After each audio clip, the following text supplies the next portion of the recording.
오늘 우리에게 주신 하나님의 말씀은 시편 146편 1절부터 5절까지의 말씀입니다.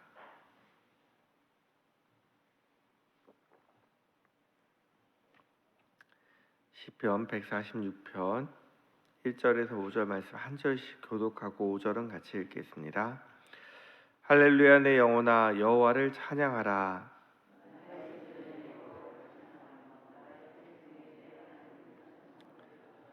귀인들을 의지하지 말며 도울 힘이 없는 인생도 의지하지 말지니,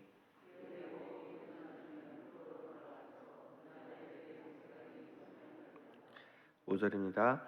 야곱의 하나님을 자기의 도움으로 삼으며 여호와 자기의 하나님에게 자기의 소망을 두는 자는 복이 있도다. 아멘. 오늘 시편 146편은 감사 예배 시입니다. 시편의 마지막 이 5편인 146편부터 150편까지는 할렐루야로 시작해서 이제 할렐루야로 끝나게 되는 그런 이제 할렐루야 시인데요. 시편 1편이 복 있는 사람은 그러고 시작했어요. 그러니까 시편에 대한 이야기는 복 있는 사람이 하나님 앞에 드리는 기도에 대한 이야기였어요. 복 있는 사람이 마지막으로 행하는 것은 무엇이냐면 할렐루야, 하나님을 찬양하는 일입니다. 시편의 마지막이 하나님을 찬양하는 일을 우리가 해야 된다는 것을 알려주기 위해서 마지막 찬양시를 5편을 모아놨습니다. 오늘 말씀을 보시면 1, 2절과 3절에서 5절은 이야기하는 대상이 다릅니다. 1절과 2절 말씀은 자기 자신에게 명령하고 자기 자신의 다짐을 이야기하고 있습니다. 1절과 2절을 보면 할렐루야, 내 영혼아 여호와를 찬양하라. 누구한테 명령해요? 자기 자신한테. 내 영혼아 하나님을 찬양하라. 그 다음에 2절에 가면 나의 생전에 여호와를 찬양하며 나의 평생에 내 하나님을 찬송하리로다. 그리고 내가 평생 하나님만 찬양하겠습니다 라고 다짐을 하고 있습니다. 오늘 시편에 보면 위에 제목이 안 보입니다. 그렇죠? 근데 이게 그 헬라어 성경 70인역에 의하면 제목이 붙어 있대요. 뭐라고 붙어 있냐면 할렐루야, 그 다음에 학개와 스가랴의 시 이렇게 돼 있대요. 혹시 학개와 스가랴가 누군지 아십니까? 학개와 스가랴는 포로 귀한 시기에 성전 건축을 하기 위해서 열심히 노력했고, 그다음 성전 건축이 중단되자 사람들한테 성전 건축을 해야 된다라고 독려하던 이스라엘의 지도자들입니다. 이들은 포로기와 포로 귀한 시기를 겪으면서 하나님이 살아계시는구나 하는 것을 경험했습니다. 이스라엘 백성들이 포로로 끌려간 지 70년이 지나가요. 더 이상 이스라엘 백성들이 나라가 회복될 것이라는 기미가 보이지 않습니다. 사람들이 다 바벨론에서 정착하고 사는데 어느 날 갑자기 하나님께서 고레스를 통해서 포로 귀환을 말씀하시고 성전 건축을 말씀하시는 거예요. 사람들이 할 수 없는 일을 하나님께서 고레스 왕을 통해서 나라의 왕을 바꾸시더니 하나님이 해주시는 거예요. 아, 정말 하나님이 살아계시는구나 라고 사람들이 좋아합니다. 그래서 학개와 스가랴가 스스로 명령하기를 내 영혼아 여호와를 찬양하라. 근데 학개와 스가랴는요 지도자입니다. 근데 이들이 남들에게 너 하나님 찬양해 라고 이야기하고 자기는 안 하는 게 아니에요. 솔선수범해서 내 영혼아 하나님을 찬양하라. 그리고 본인이 찬양하는 모습을 보여줄 뿐만 아니라 백성들을 독려해서 성전 건축하는 일에 본인이 먼저 앞장서서 최선을 다하고 사람들을 독려하고 사람들로 하여금 일할 수 있도록 자기가 본을 보여줍니다. 우리는 이 모습에서 그리스도인들이 어떻게 살아가야 될지 우리가 배우게 됩니다. 많은 지도자들이 자기들은 하지 않으면서 남들에게 하라고 이야기합니다. 자기는 하지 않으면서 남들에게 하라는 것을 우리가 외식한다라고 이야기하는데요. 우리나라 정치인들이 그런 모습을 많이 보여주죠. 국민을 위해서 일해야 된다라고 이야기는 하지만 자기들끼리 싸우다가도 국회의원들을 위한 법을 만들 때는 또 합심해서 한 번에 잘해요. 그리고 정말 우리나라 국민들을 위한 법을 만드는 데 있어서는 자기 정권을 서로 가지기 위해서 서로 줄다리기를 하면서 만들어주질 않아요. 그래서 서로 오르네 그르네 그러고 싸우는 모습들을 봅니다. 참 이런 모습들을 보면 우리가 힘들게 되죠. 저 사람들을 세운 이유가 국민들을 위해서 일하라고 세운 것인데, 그 사람들이 뭐 나라에 큰 일이 생겼을 때는 앞에서 잘못했습니다라고 얘기하는 척하지만 또 뒤로 돌아가면 골프장 다니고 있고 파티하고 있고, 이런 모습들이 국민들로 하여금 실망하게 만드는 것을 봅니다. 교회에서도 마찬가지죠. 우리가 무언가를 하라고 할 때 본인이 하지 않고 남들에게만 하라고 이야기하면 그것은 서로 시험에 들고 어려운 일입니다. 주님은 이런 지도자들을 책망하셨는데요, 바로 하는 척하고 말하기만 좋아하는 바리새인들에게 대해서 마태복음 23장에 보면 외식하는 자들아 그러면서 저주하는 장면이 나오세요. 1절에서 4절 말씀을 중간에 요약해서 읽어드리면, 이에 예수께서 무리와 제자들에게 말씀하여 이르시되 서기관들과 바리새인들이 모세의 자리에 앉았으니 그들은 말만 하고 행하지 아니하며 또 무거운 짐을 묶어 사람의 어깨에 지우되 자기는 이것을 한 손가락으로도 움직이려 하지 아니하며.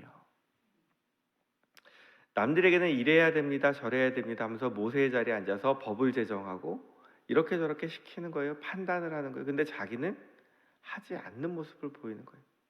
근데 학개와 스가랴는 달랐어요. 정말 어렵고 힘든 시기에 돌아와서 하나님이 원하시는 성전 건축을 하기 위해서 최선을 다했고, 그것이 중간에 무너지지만 그럼에도 불구하고 그 일들을 이루기 위해서 최선을 다합니다. 이 포로기 시기에 사람들을, 그 시대를 이끌어가는 사상이 있었는데요, 그 시대 정신이 무엇이었냐면 사람을 의지하지 말고 오직 하나님만 의지해라. 오늘 시에도 그러한 장면이 나오죠. 3절에서 5절 말씀에 그런 말들이 나옵니다. 사람들이 생각을 해보니 귀인들을 의지하고 고관들을 의지하고 왕들을 의지했는데 나중에 그 결과는 다 좋은 것이 아니에요. 근데 하나님 앞에서 살아가는 자기들의 모습들을 볼 때 다니엘과 그 세 친구가 하나님 앞에 뜻을 정하고 살아가는 모습이, 에스더와 모르드게가 목숨 걸고 살아갔던 그 모습이, 느헤미야가 정직하게 살아갔던 그 모습이 하나님이 보시기에 아름다워서 하나님 복을 주셨던 거예요. 하나님께만 소망을 두는 자는 하나님께서 복을 주셨는데 사람들을 의지했던 사람들은 다 망하는 모습을 보게 됩니다. 그래서 학개와 스가랴가 3절 말씀에 이렇게 이야기합니다. 귀인들을 의지하지 말며 도울 힘이 없는 인생도 의지하지 말지니. 그래서 귀인들로 번역된 말은 표준 새 번역에서는 고관들, 높은 사람들이라고 이야기하고, 우리말 성경에서는 왕들이라고 표현을 하고 있습니다. 그러니까 권력을 갖고 있는, 또 힘을 갖고 있는 그런 사람들 의지하지 말라. 그 사람들도 호흡이 끊어지면 그냥 흙으로 돌아갈 뿐인 그냥 아무것도 아닌 사람들이다. 이 사람들이 무엇을 경험하냐면 고레스 왕을 통해서 포로 귀환을 경험합니다. 고레스 왕이 명령하기를 총독들에게 앞으로 예루살렘의 성전을 건축할 것인데 너희가 도와주어라. 필요한 물건이 있으면 얼마까지 매번 대주어라. 그걸 명령을 해요. 그래서 성전 건축을 시작합니다. 근데 고레스 왕이 죽고 나니까 왕이 바뀌어요. 왕이 바뀌고 났는데 사마리아 사람들이 찾아와서 우리도 같이 성전 건축에 동참하겠습니다.